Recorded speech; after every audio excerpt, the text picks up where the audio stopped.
Well, hello. I get asked a ton about my tattoos and what they mean.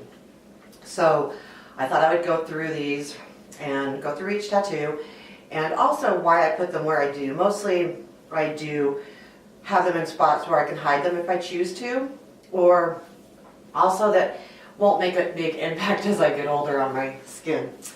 So I'm going to go through them one at a time. Some take a little longer than others. This is my very first tattoo, and my sister and I both wanted to get our very first tattoo, but we wanted it to have some kind of meaning. So it's a butterfly, and butterflies are about freedom and kind of angelic in a way too. But my symbol means little sister, and she has a symbol above hers, which is big sister. And actually my mom got one too. It was her 70th birthday. This was 2008, and she has a little tiny butterfly, and the little symbol is mother, so that was kind of nice too. My second tattoo I got in 2009.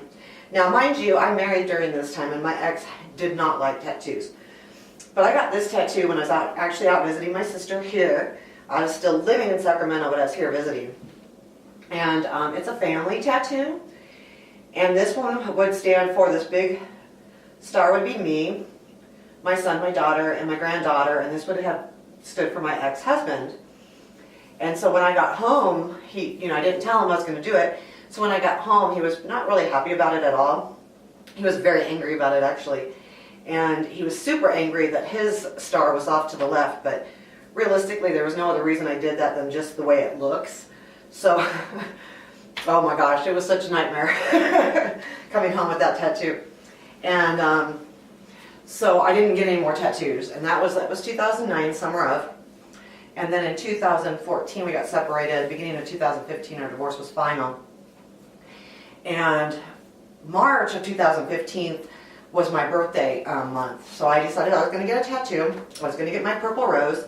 But after, it was funny because a few months after I got the stars, I had told my ex-husband I wanted to get a purple tattoo, or a purple rose tattoo, and he had a fit, so I never brought it up again. But I thought, you know what, I've always wanted it. So for my 51st birthday, I went in and had the purple rose done. I added the toe shoes, and the ribbon on the toe shoes says because I can.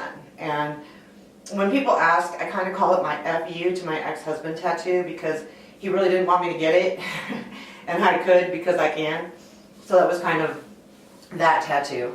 Now this tattoo, first off, I have a thing for eyes. I always have. I feel like the more eyes I have on me, the more I can see around me, so that people can't, I don't know.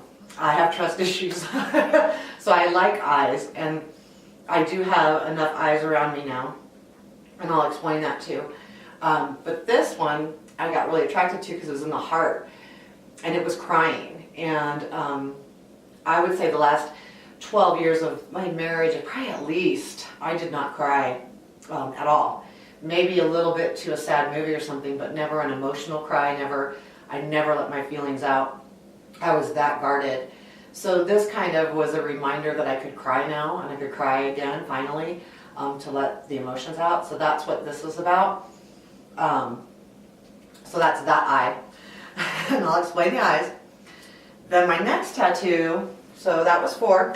So my 5th tattoo is for my father, and this is the sign of an Aquarius, and it has the water pouring out of a pot. And he died in July of 2015. So I got this in July of 2015. Or no, I actually got it and it ended up getting it in September. So that was that. And then shortly after that, I had dated a guy finally for the first time after my divorce. And he actually really showed me a lot on a physical level that I had not seen in years. My husband and I didn't have a physical relationship for probably, I don't know, the last 8 years of our marriage. So, and even when we did, it wasn't very good, sorry.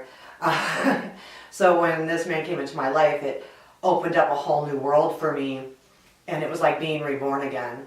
And it was crazy. So we had spent some time together in October and November, and so in November I got my tattoo of a butterfly, which is here. It's my number 6. It's right here if you can see it. And it also has eyes on it. And for a while there, I wasn't going to get the eyes put on it, but actually the guy, he'd said, you know what, you need the eyes, and I thought I needed the eyes too. I wanted 2 eyes behind me in my back, so no one could, fool me or come up from behind, so to speak. So that was that, and the letters above that butterfly stand for love the catalyst always.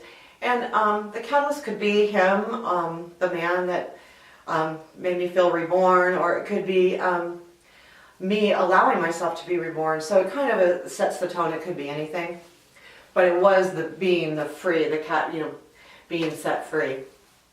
So that was 6, and so number 7 has to be here. Wait, yeah, I'm almost done. Okay, so 7 is here. Now this was in 2015, so this was, I think, in the middle of 2016, I want to say. Actually, it was in August. And me and my daughter got these, and they were matching. My breast is purple and her breast is green, and my puzzle piece is green and her puzzle piece is purple. And it stands for that we have each a piece of each other's heart. And we both love jigsaw puzzles, and the bird kind of standing for freedom, and again, an angelic type of bird.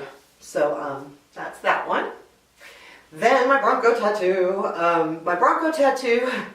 I really, really, really always wanted a Bronco tattoo. And me and my daughter were out watching the game at a restaurant, and I don't know, I was a little tipsy, so we ended up getting it done. He did a really good job.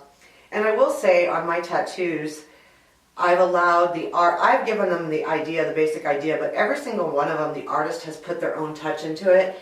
And I think that's really important, because when you set that you have to have it this way or this certain way, and they can't add a little bit, of their own, then it's not quite as good. You let the artist add their own little touch, and it becomes so much better.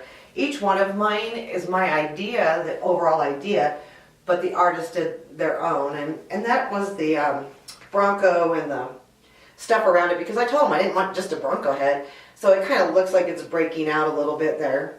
And even like my dad's tattoo, the artist actually I said Aquarius, and he just drew it right on my leg. So he didn't even draw it in advance. And it came out very nice. And I think when you let them do that, it comes out a little nicer. Well, my last tattoo is here, and I've always wanted, I have an eye on my left side, I have the 2 eyes on my back, I needed an eye on the right side because I have my eyes in front. So this is a brow chakra symbol, and it stands for the 3rd eye, or it's intuition. And this was actually very important to me to get done. Well, I was on a business trip in Southern California, and I was at the hotel bar, and I knew these people because I traveled there often. And the bartender's fiance at the time was a tattoo artist. They're now married, so and got set up with an appointment, and he took care of my 3rd eye chakra, or my brow chakra, the 3rd eye. So that completed my eyes around my body, which was also very important to me. So I have the eye on my left, eye on the right, 2 eyes in the back, 2 eyes in the front. Yeah, I'm a little like that. So those are my tattoos, and if you have any questions, let me know. Thanks.